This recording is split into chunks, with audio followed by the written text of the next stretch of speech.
Bem, pessoal, vocês que estão acompanhando aqui o canal Teolitérias, pessoal aí alunos meus, alunos queridos do curso de Letras da Universidade Federal de Rondônia, do campus de Vilhena. Hoje a gente, e também a todos, né, que assistem aqui o canal Teolitérias, hoje a gente vai falar um pouquinho da relação do Gilles Deleuze e do Guattari no livro dele, do que é filosofia, né, Introdução à Filosofia, conectar a filosofia com a literatura de modo articular essa combinação de modo um pouquinho mais aprofundado, um pouquinho mais técnico, fazer essa aproximação. A gente sabe que a literatura e a filosofia têm uma proximidade bacana, a gente tem autores que tentaram desenvolver estudos filosóficos, estudos. Otto Maria Carpo fez uma abordagem filosófica, né, para citar um crítico. Aí a gente tem o Sartre, que fazia uma articulação de uma espécie de, não um romance filosófico, mas ele tentava uma aproximação. Então a gente vai começar falando do percepto, do affecto e do conceito. Então são três palavrinhas mágicas aqui. Na verdade, eu vou trabalhar essas duas primeiras palavrinhas mágicas aqui nesta aula de hoje. A ideia do perceptum e a ideia do affecto dentro da obra de arte, dentro da coisa artística, do objeto de arte, seja literário, seja visual, verbal, qual que seja o objeto. Então, para a gente evoluir um pouquinho, a gente vai pegar o exemplo que ele inicia aqui. Ele fala: o jovem sorri na tela enquanto ela dura, o sangue lateja sob a pele deste rosto de mulher, e o vento agita um ramo, um grupo de homens se apressa em partir. E ele diz: num romance ou num filme, o jovem deixa de sorrir, mas começará outra vez se voltarmos a tal página ou a tal momento. E aí vem o ponto central, o conceito que eu vou deixar mais expresso aqui, que é onde a gente quer. A arte conserva e é a única coisa no mundo que se conserva, né? É legal isso aqui. Então, é como se fosse um instantâneo da factualidade dos fatos, das paisagens, das cenas, dos sons corriqueiros que a gente já tem. Então, a gente tem aí cenas, né? Pássaros, pessoas namorando, pessoas nos jardins, cantando, peças de arte, a gente tem as tragédias, a gente tem todo um complexo de coisas, e a arte ela tem essa capacidade de tirar aquela foto ali, aquele instantâneo. Ela consegue se preservar aquele momento, seja 100 anos atrás, 200 anos atrás, 300 anos atrás, aquela cena, aquele foco, aquele acontecimento, seja 1000 anos atrás, seja 2000 anos atrás. Ela congela, ela conserva este momento. Por que ela conserva este momento? Porque ela se conserva. Então, quando você resgata um livro do Homero lá, você está resgatando uma obra que foi criada há quase 2000 anos atrás, conservada. Então, ela é um registro, uma foto daquele momento, mas ao mesmo tempo ela também se conserva.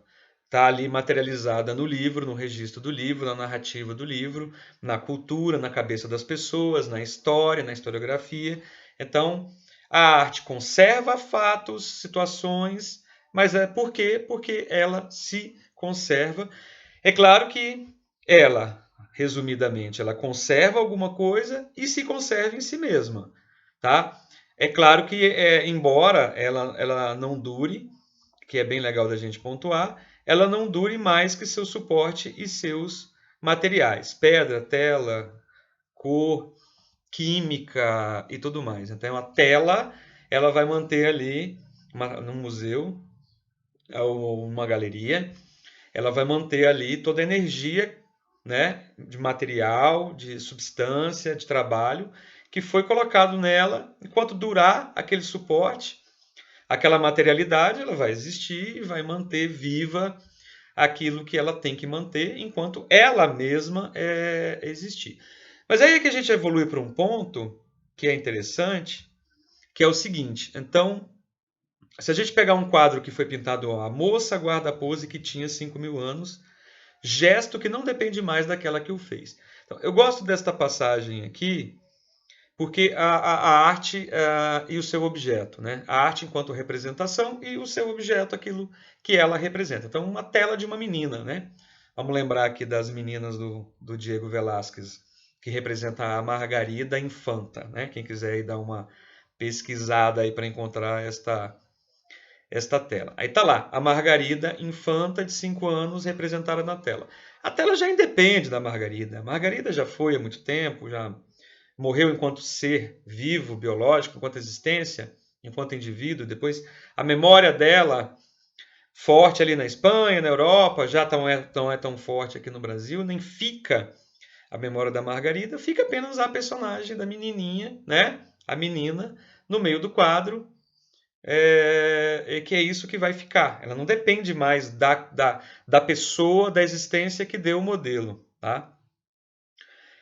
Então, que nesse momento aqui que é bom e interessante, quando fala de percepto e de afecto, importante a gente já ir assim definindo, é que o Deleuze ele coloca aqui uma arte meio que independente do objeto, uma arte meio materializada, meio por si mesma, como se nós tivéssemos que olhar simplesmente para ela, não necessariamente para objetos que ela representa. É claro que quando você olha para um quadro, você vai atrás do que ele está representando.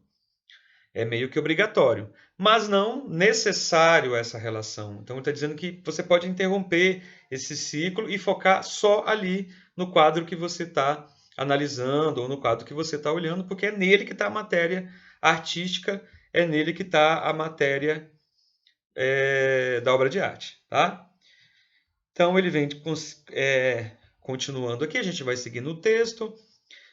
Ele fala: o ar guarda a agitação, o sopro e a luz que tinha tal dia do ano passado, e não depende mais de quem respirava naquela manhã. Então, pouco importa para a gente quando a gente está lendo um romance do Marcel Proust, lá em Busca do Tempo Perdido, ou um Dostoiévski, Crime e Castigo, um Machado de Assis na Rua de Mata-Cavalos. Pouco para a gente depende da existência do Machado em si mesmo, de qualquer personagem, ou de qualquer pessoa que viveu naquela rua, ou naquela cidade, ou naquele lugar, em qualquer que seja a época. Nós não nos importamos mais. A obra está ali para recuperar isso. Quer dizer, nunca mais vai recuperar isso, não precisa recuperar o real. Né? Ela está ali para trazer uma outra coisa para a gente, um percepto e um afecto diferentes. Tá? Então, a coisa, ela tornou-se desde o início independente de seu modelo. Tá? Então, o quadro ficou independente do seu. O quadro ficou independente do modelo que pousou para ser pintado, assim como a peça musical também independe do seu compositor, né, do Beethoven, do Mozart, da música clássica, independe de como ela é executada hoje. Ela vai ser executada hoje e, claro, você vai, né, chamar o Beethoven, chamar o Chopin e tal, mas não necessariamente a existência deles vai afetar o que você vai escutar, o que você vai ver, o que você vai consumir de obra hoje, que você vai contemplar de obra hoje, tá? E ela também é independente de outros personagens eventuais, né? Os próprios personagens da pintura, respirando este ar de pintura. Então, aquilo que eu falei da Margarida Infanta, no quadro do Velázquez apresenta ali, né? A gente tem, vamos pensar no Rembrandt, né, uma Inconfidência dos Batavos ali, em Conjuração dos Batavos, que tem aquela iluminação top. Não necessariamente eu preciso recuperar os Batavos, recuperar aquela mesa ali, historicamente. É bom se eu recuperar, mas não vou recuperar mais isso. Né? Por mais que eu me esforce para recuperar isso, vai ser apenas história, porque esses personagens eles já foram, o que eu tenho ali é um outro percepto. É algo novo, novos perceptos e novos afectos. Então é isso que é importante a gente entender, que a obra, a sua materialidade, no que você está vendo ali, que você está pegando, que você está escutando, que você está lendo, é algo novo dentro da tua relação, você e ela. Tá? Beleza. E aí, ele diz, e ela não é dependente do espectador e do auditor atuais. Tá? Então, eu penso muito, não sei se você aí vai concordar comigo, na questão do tipo de leitor que os escritores pensam. Então, quando eu penso no Machado, o Machado produzindo lá no século XIX, eu penso que ele na escrivaninha dele estava pensando bem, que tipo de leitor que eu quero? Eu acho que o Machado sempre quis um leitor mais universal, né? Até mais velho. Eu penso no Assis Clear, por exemplo, da mulher que escreveu a Bíblia, por exemplo, ou aqui, ó, um Marçal Aquino, ou um Cristóvão Tesa, né? E parece que são escritores que já têm um tipo de público, um tipo de espectador já diferente, né? Ele já foca no tipo de espectador. Mas para o Deleuze e o Guattari, para este livro que a gente está falando, para a abordagem que ele faz, independe do espectador. Tá? Independe do espectador quando a gente vai discutir o perceptum e o affectum, que nós estamos falando aqui, o percepto e o affecto. Independe. Não há necessidade de você ir lá e analisar criticamente quem é esse espectador que está consumindo. Tá? E ele diz, ó, que se limitam a experimentá-la, no segundo momento você tem força suficiente. E ele vai jogar logo no Criador. E o Criador, né? Então, se a gente já falou dos personagens que estão pintados, representados ali na tela, das situações que estão representadas na tela, por exemplo, ou numa narrativa, né? Falamos, por exemplo, do próprio público, que de repente não há de se moldar a obra ao público, determinar a obra ao seu público. E o criador, né? Aquele que produziu, aquele que pensou e que jogou no mundo, né? E ele vai dizer que ela é independente do criador pela autoposição do criado, que se conserva em si. Tá? Então, essa ideia de se conservar em si, eu acho muito importante. Né? Então, aí a gente está vendo uma questão existencialista. Né? A existência em si da obra é a grande regra da obra. Né? A existência, principalmente se essa obra ela vem existindo durante séculos. A existência da obra é praticamente a prova dela ser obra. É a autodeclaração de que ela é obra. Né? E aí ele vai já para uma conceituação aqui embaixo, tá projetando aqui embaixo, ó, o que se conserva, a coisa ou a obra de arte, é um bloco de sensações, isto é, composto de perceptums e afectos. Então, aqui a gente está vendo que o Deleuze ele vai trazer a responsabilidade da obra de arte para o momento do espectador, do momento da fruição ali, do momento da realização da obra. Né? Aquele momento íntimo ali da realização, onde a coisa vai acontecer. Então, a obra ela vai trazer para o jogo, para a sua performance, um conjunto de sensações, tá? Que vão ser chamadas de perceptos ou de afectos. Então, esse momento é importante, a ideia da performance da obra. A obra acontecendo, que é você lendo, que é você escutando, que é você contemplando, que é você sentindo. Né? Então, esse acontecimento é que é importante. Esse ato ali é extremamente determinante para a criação dos perceptos e afetos. Ou seja, uma obra de arte nada mais nada menos do que um conjunto de perceptos e um conjunto de afectos. Nessa altura, a gente poderia pensar nos perceptos, qualquer elemento sensorial de percepção, que a gente poderia classificar e nivelar aí depois, e os afectos, talvez o nível a mais de exposição de algo que de repente afete a sua subjetividade, afete o modo como você vê as coisas e tudo mais. Tá? E aí, ele vai dizer aqui, ó, os perceptos não mais são percepções. Eles são independentes do estado daqueles que o experimentam. Então, aqui é muito importante, aí você que está aí acompanhando essa aula aqui do Gilles Deleuze, do Guattari, do que é filosofia conectada à literatura, mas isso aqui tem muito a ver com percepção. Então, a gente tem que tomar cuidado. A obra de arte, quando você olhar para a obra de arte, ela não é feita de percepções. Percepções passa por você, passa pelo indivíduo que está olhando e vai mudar. Eu posso olhar, né? Então vamos pensar que tem um filme, vou indicar um filme para vocês para servir de modelo aqui, o filme A Vida dos Outros, do Florian, um cineasta alemão, não tem na Netflix, tem um outro dele na Netflix que é Nunca Deixe de Lembrar. Ambos são filmes que retratam ali, são filmes alemães que retratam ali a Alemanha Oriental, né, os impasses humanos dali e tal. Bem, Você vai assistir o filme. Quando você vai assistir o filme, depois você vai me contar o que, que realmente você, o que esse filme trouxe para você. Então, é claro que ele trouxe percepções para você, trouxe percepções para você, mas ele tem o seu conjunto de perceptons lá que vai causar efeitos diferentes para pessoas diferentes. Né? Existem os perceptos do filme naturais dele, essencial, e aqui nesse momento, a gente falar em filosofia, a gente está falando de essência, aquilo que é comum a todos, não aquilo que é específico e depende de cada pessoa, mas o que é comum, o que é regra, o que é norma, né? O que é essencial ali, né?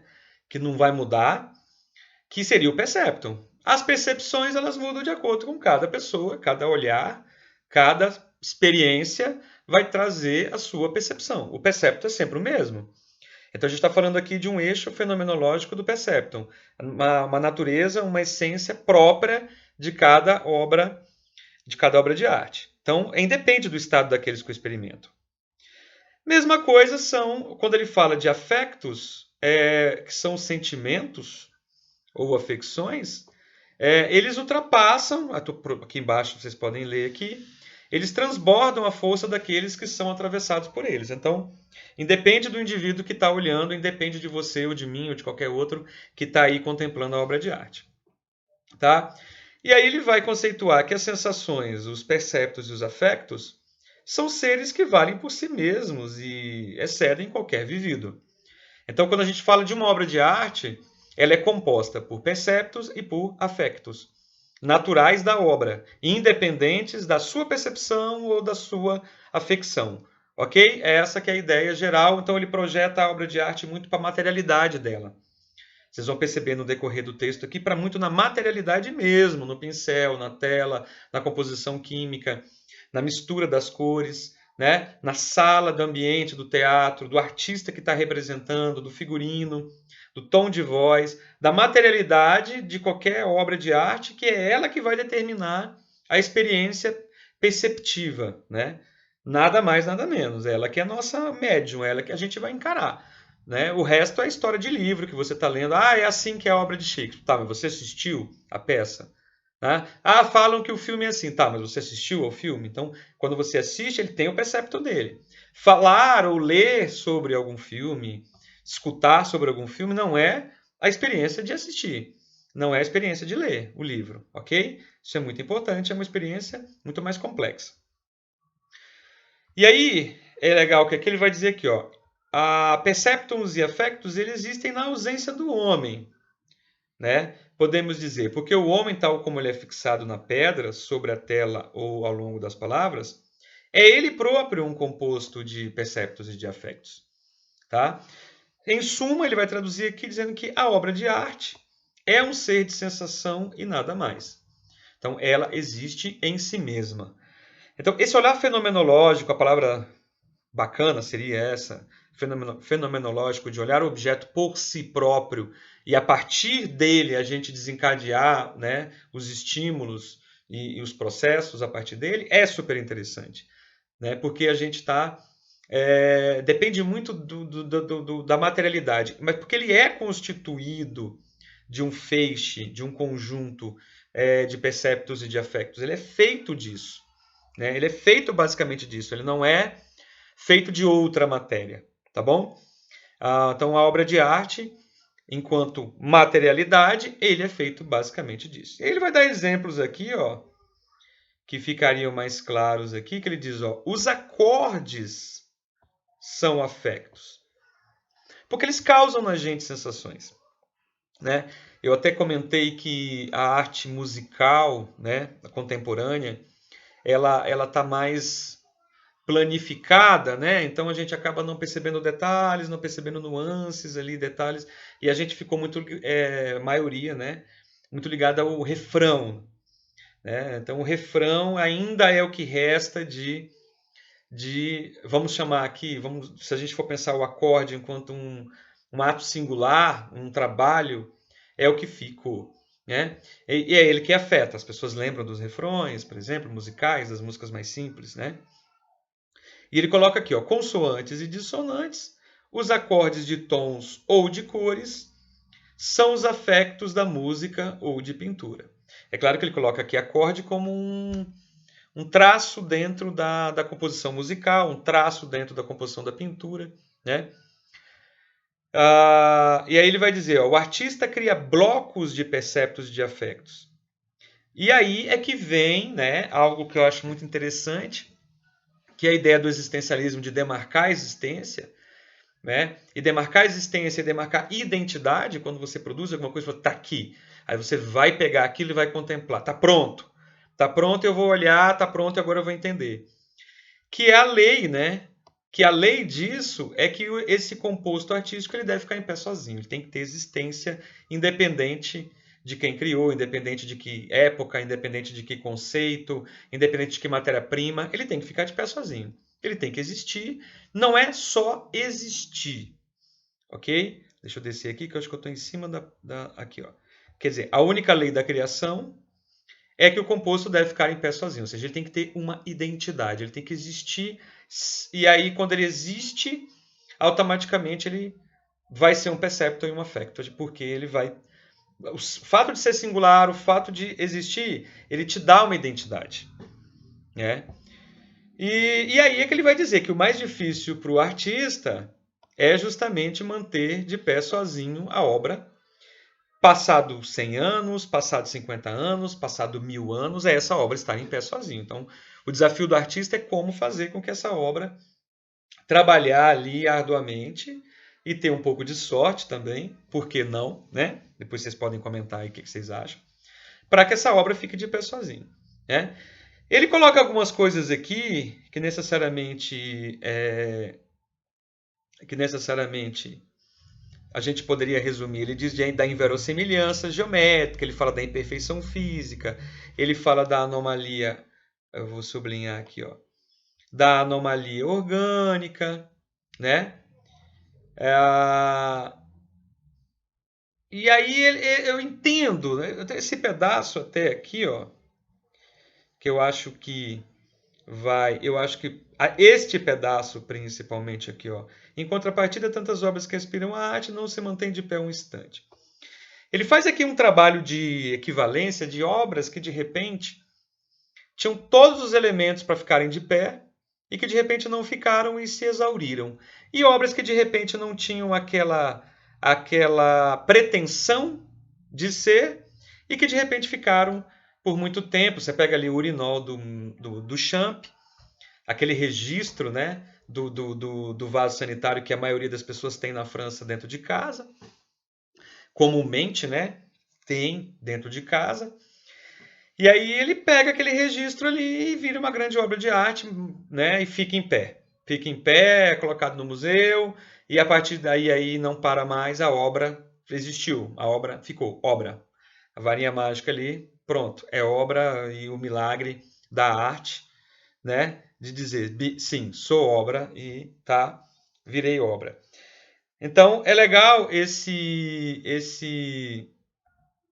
fato da existência enquanto obra, né? E aí a gente vai ver alguns outros exemplos aqui legal. Ele pega, por exemplo, um ponto que eu separei para vocês aqui, que é assim: se a gente está falando de percepção, se a gente está falando de afecção, fica aquela dúvida assim. Ele coloca aqui uma questão muito interessante, a questão: as drogas, né? Drogas. Com poder lisérgico e tal. Elas ajudam o artista a criar melhor esses seres de sensações? Então, se a droga lisérgica visa essa capacidade de... né? Eu estou lembrando aqui da droga do Admirável Mundo Novo do Aldous Huxley, né? O Soma. Será que a gente teria obras de arte, já que aumenta a percepção, a ideia do chá, que vai aumentar a percepção? Para o Deleuze, não, porque o efeito da droga ele é incapaz de se conservar por si mesmo. É como se ele pensasse o seguinte: bem, o estado da droga é um estado X, acabou o estado da droga, você volta para um estado, então você não se mantém nem aquele mesmo estado. Então, filosoficamente, você não está sendo um fiador de um estado estável, porque ele pode mudar a qualquer momento e regredir, né?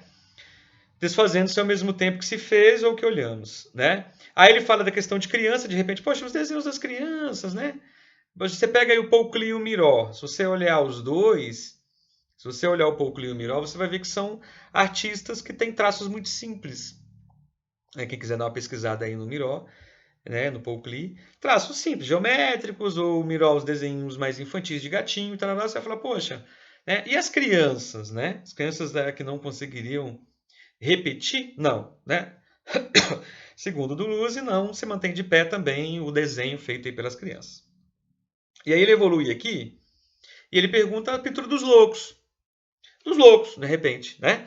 Os loucos pintando se de repente elas se sustentam. Segundo o Deleuze, sim. Segundo o Deleuze, sim. Ele vai falar da teoria dos bolsões vazios ou cheios, né? Essa metáfora meio que complexa para a gente entender de como se conservar em pé tendo vazios, né? Não são bem espécies de vazios. Não é que a obra, desculpa, pessoal, não é que a obra tem que ter vazios, mas é que ele coloca, ele até fala aqui de um pintor chinês, né, que diz que guardar vazios suficientes para permitir que neles saltem cavalos, né? Então, essa parte é que eu acabei imaginando o contínuo e o descontínuo, assim, né? Uma leitura minha talvez possa não ser.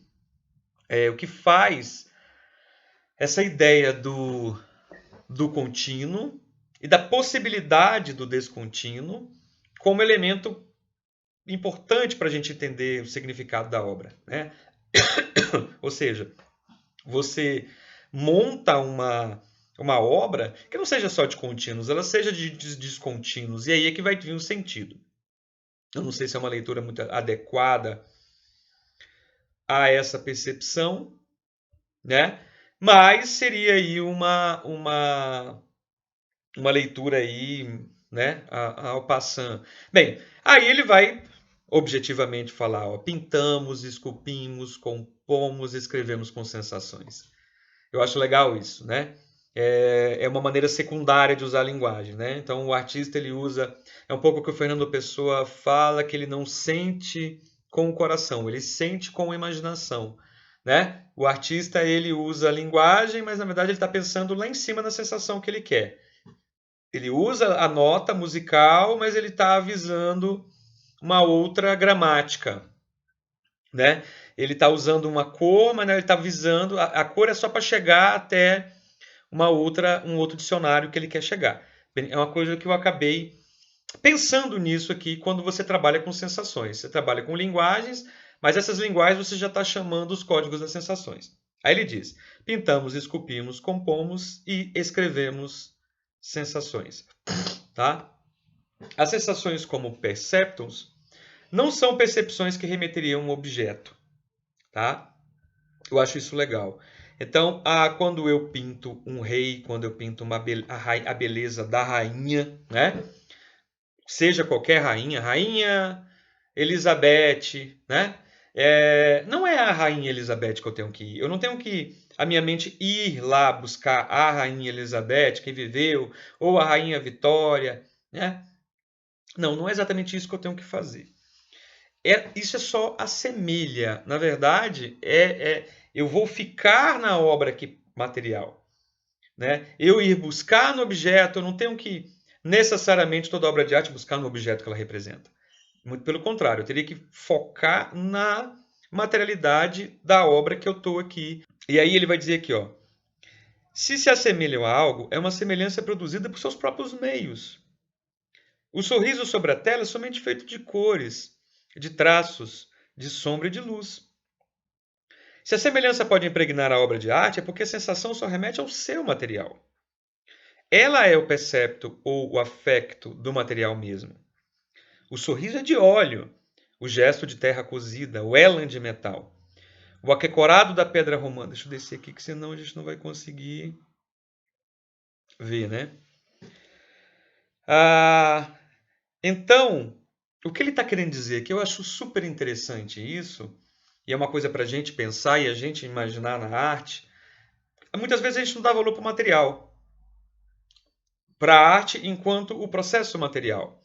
No caso da pintura, no caso do cantor que representa, da técnica que é usada ali. Mas a arte é isso. Não é que eu vou ter que abstrair ali da obra que eu estou vendo e ir lá pensar na rainha. Ao contrário, eu tenho que olhar para a obra e ver o efeito químico da tinta em contato com a tela, a cor. Então, o efeito da sombra sobre a minha percepção de sombra, né? O efeito da tonalidade do traço ou da voz grave, aguda, dentro daquilo dentro do espaço do ambiente que eu tô vendo. Então, esse efeito químico da arte, levando no mais básico seus suportes materiais, seus elementos técnicos e a magia que faz com que esses elementos técnicos entrem em combustão, pintura, química do material, sonoridade do salão, a performance, o jogo de luz e de cor, de iluminação do figurino, da tela, do cinema, enquanto experiência de um processo artístico que não é exatamente abstrair e fugir da obra de arte e tentar lá buscar o objeto que ela está representando.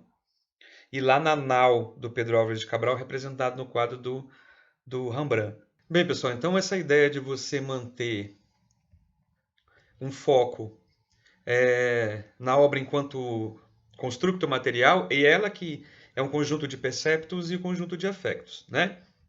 É o que ele vai dizer aqui, ó. As sensações como perceptos não são percepções que remeteriam a um objeto referencial. Como eu já disse, anula o objeto e foca só no fenômeno produzido ali. E aí ele diz, e aí a gente vai trabalhar só com a semelhança, tá? E aí ele vai trabalhar com a semelhança que é aquele trecho todo aqui, deixa eu descer aqui para não ficar na frente, aquele trecho todo que ele diz da parte material, tá? Do pincel, da brocha, do som ecoando no espaço, da cenografia, do texto, da palavra, do uso da palavra e tudo mais, tá? E aí,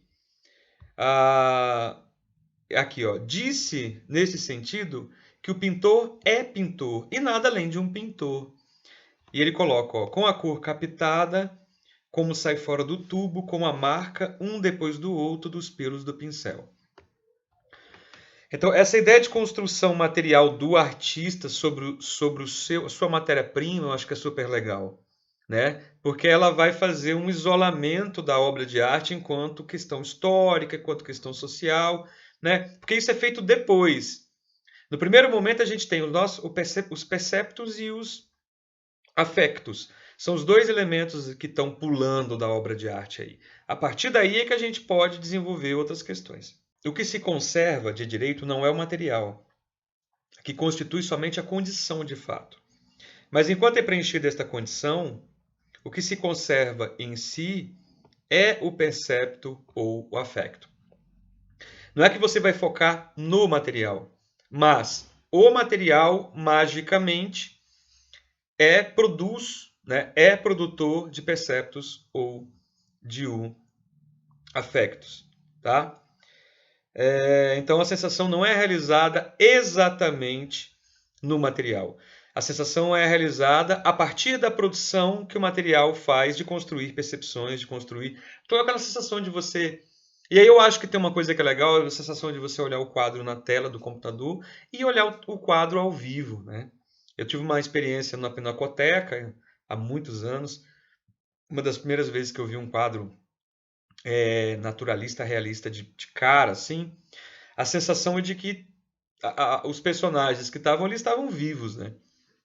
Tal a técnica que é empreendida. E aí a gente tem aqui já uma coisa super legal que é o objetivo da arte, com os meios, né, do material, é arrancar, eu vou grifar aqui, deixa eu descer aqui para não ficar na frente.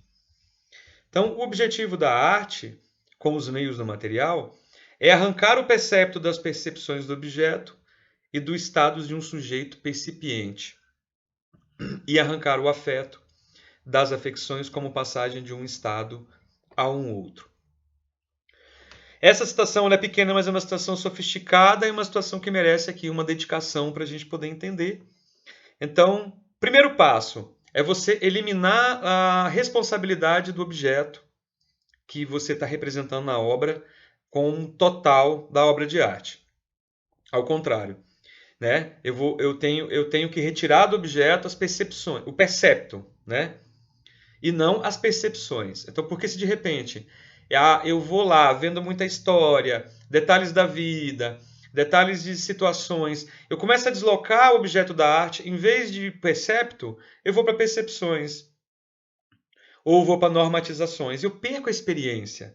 Porque se a gente pensar na obra de arte, a gente tem que pensar na obra de arte como uma experiência. Então, eu vejo isso muito no cinema, ou numa sala de concerto, ou de repente assistir uma ópera. Deve ser uma experiência fantástica. Porque ela vai ter afectos. Você vai entrar naquela sala de cinema e não vai ser a mesma coisa. Ou vai levar algo, ou vai deixar algo. Então, essa afecção, o afecto e o percepto está muito ligado à condição de produção da obra, à condição de execução da obra, da leitura do livro, né? As condições que vão, o seu vocabulário e que vai conduzindo, né? A forma como aquela condição de leitura que vai explodindo em você algo muito, muito, muito importante. Então, o primeiro passo é esse, quando ele diz que arrancar o percepto das percepções do objeto, né? Não reduzir a obra simplesmente ao objeto que você está representando. Ah, está representando uma rainha? Reduzir a obra somente à rainha e as percepções da rainha. Trazer para a obra em si, para o percepto que a obra traz. O segundo, do sujeito que está ali, você ou de outros sujeitos que estiverem envolvidos, você se envolver nas afecções dos sujeitos e não nas afecções da obra em si. Toda obra traz para a gente uma experiência realizável, fenomenológica. Então você tem que se dedicar, enquanto consumidor, enquanto espectador, nas afecções, nos sentimentos, na emoção que a obra vai te dar. Então é aí que vai nascer, né, basicamente, a ideia de que a gente tem que a obra é livre do estado do sujeito. Não é importante as afecções do sujeito, mas sim importante as afecções que a obra nos leva a sentir, tá? E aí, é claro que ele diz aqui que para isso é preciso um método que varia com cada autor e que faça parte da obra. Então, aqui ele vai trazer uma coisa que, assim, pelo que a gente está andando, né, basicamente a gente ia esbarrar nisso, que o material particular dos escritores são as palavras, a sintaxe, né? A sintaxe criada, né, que se ergue, ó, as palavras, a sintaxe e a sintaxe criada, né?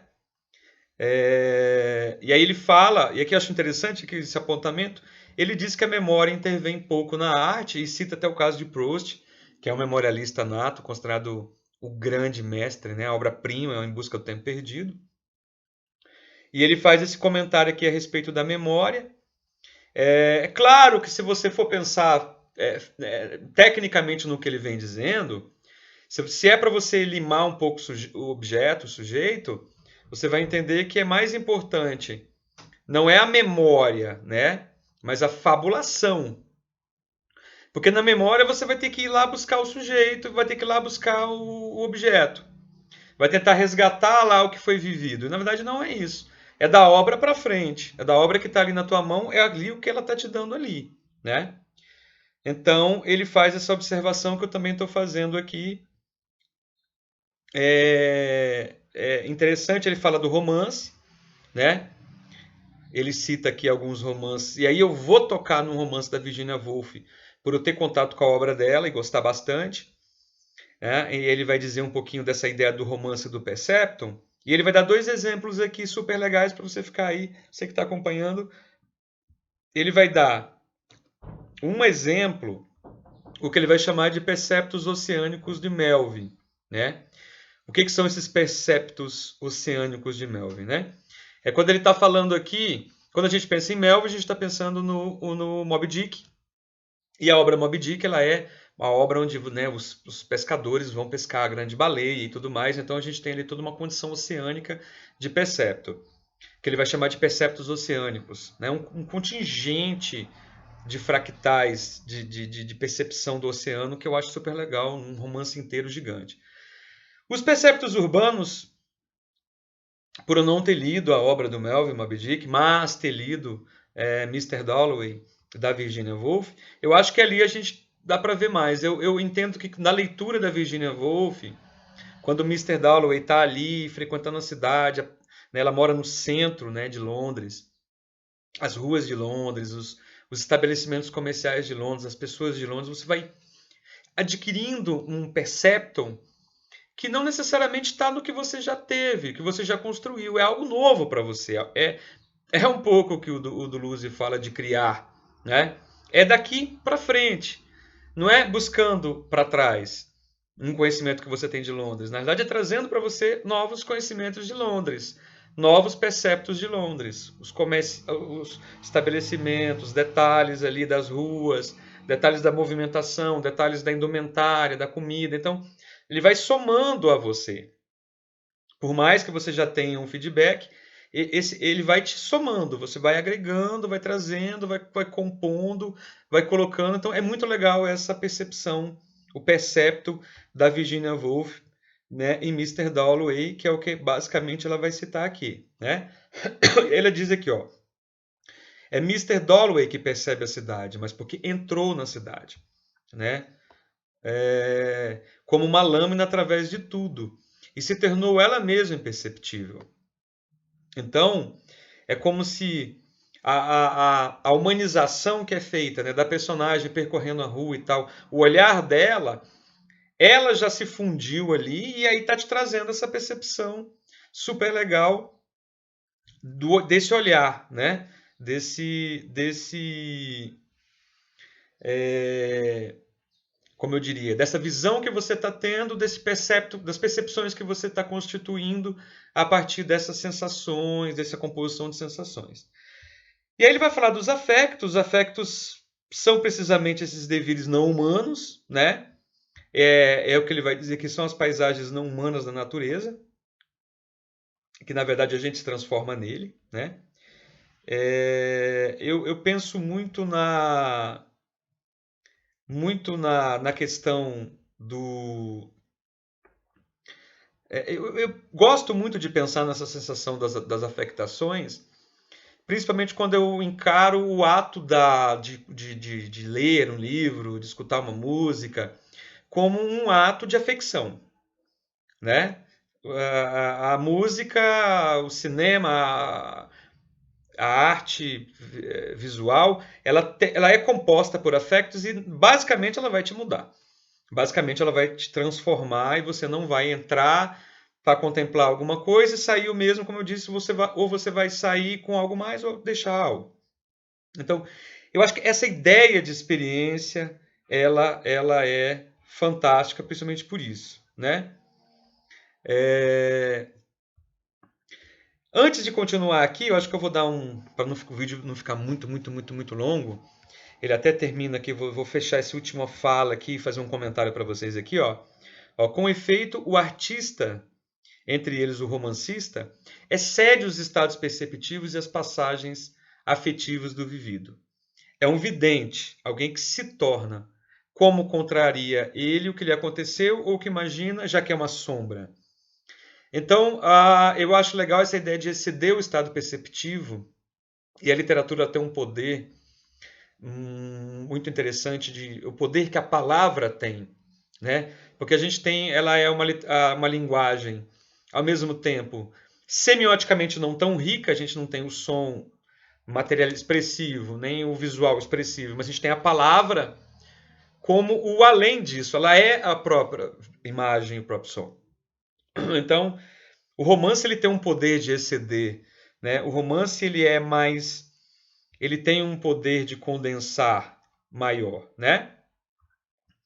E aí, bem, para a gente propor uma vírgula aqui nesse vídeo, para esse vídeo não ficar muito longo, a gente poderia fechar essa ideia da arte enquanto experiência de perceptum e de affectum. Eu vou usar essa palavra experiência aqui para frisar essa importância. Nós aqui da nossa comunidade americana, latino-americana, colonizada, terceiro-mundista, a gente tem um pouco de medo de se expor à obra de arte. Principalmente aquela obra de arte que a gente acha que não tem conhecimento, que não tem alguma coisa normativa para fundamentar. E isso é um grande erro. Nós temos que estar mais expostos e mais abertos a essa exposição das artes, porque ficamos com medo de não saber o que dizer, mas na verdade a gente tem que deixar acontecer a experiência do percepto e dos afectos para que a gente possa dizer o que de repente, que elemento ali que foi conclusivo de percepção, que ajudou a definir nossa percepção, assim também como que de repente ali nos afetou, né, atacando de modo positivo ou negativo, de certo modo, a nossa subjetividade, a nossa identidade, nos afetando. Então, a gente tem que estar mais aberto a isso. Ok? Abração aí para a galera do YouTube que assiste aqui, os pesquisadores, estudiosos, alunos, acadêmicos, curiosos, né? E um abração aí para os meus acadêmicos do curso de letras aqui da Universidade Federal de Rondônia, campus de Vilhena. Encerra esse vídeo. Se gostou, faz o seu comentário aí, curte e se inscreva no nosso canal Teolitérias. Vou dar sequência a esse conteúdo que ainda tem muita coisa para falar aqui.